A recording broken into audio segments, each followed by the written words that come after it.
এই যা দেখছি আমরা একটু আশাবাদী নই। রাত্রির বেলা এরপর দিনের বেলা দখল করব, সমস্ত জনজীবন স্তব্ধ হয়ে যায়, যেন কাউকে কাজে যেতে দেবো না। আমরা সব কাজ করা বন্ধ করে দেবো, না খেতে পেয়ে মরবো, পুরো রাজ্যের গোটা লোক না খেতে পেয়ে মরে যাবে, সেই দিন দেখবো কার চোখ খোলে। মেকআপ ভ্যানে বসে থাকি, তখন তো স্টুডিওর একটা দারোয়ান এসে আমাদেরকে রেপ করে মেরে দিতে পারে। এই রাজ্যে কি নারীদের সত্যি নিরাপদ? না, কোনোদিনও ছিল না, কোনোদিনও হবেও না। এই যা দেখছি আমরা একটু আশাবাদী নই। তবে আজকে আমরা রাস্তায় নেমেছি, রাত্রির বেলা এরপর দিনের বেলা দখল করব, সমস্ত জনজীবন স্তব্ধ হয়ে যায়, যেন কাউকে কাজে যেতে দেবো না। আমরা সব কাজ করা বন্ধ করে দেবো, না খেতে পেয়ে মরবো, পুরো রাজ্যের গোটা লোক না খেতে পেয়ে মরে যাবে, সেই দিন দেখবো কার চোখ খোলে।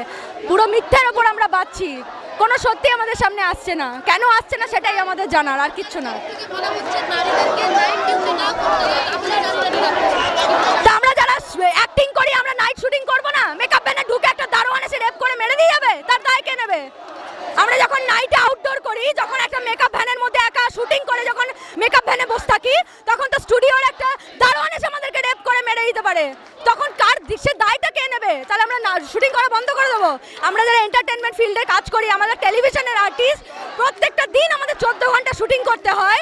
আমরা শুধু টেলিভিশনের ছোট্ট জায়গাটা সারা রাত সারা দিন 14 ঘন্টা এভরিডে, মাসে একদিন ছুটি, তাহলে আমাদের নিরাপত্তার দায়িত্বটা কার? আর ভাই, আমি অত বড় সেলিব্রিটি নই, আমার পিছনে 10টা বাউন্সার নেই। আমি আজকে সাধারণ মানুষের সাথে এসেছি, আমার একটা বডিগার্ড নেই, আমার বন্ধুরা আছে এখানে।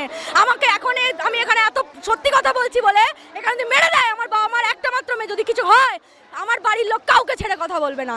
কার বাবার ক্ষমতা আছে টাকা পয়সা দিয়ে মুখ বন্ধ করে, সেদিন আমরাও দেখে নেবো। রক্ত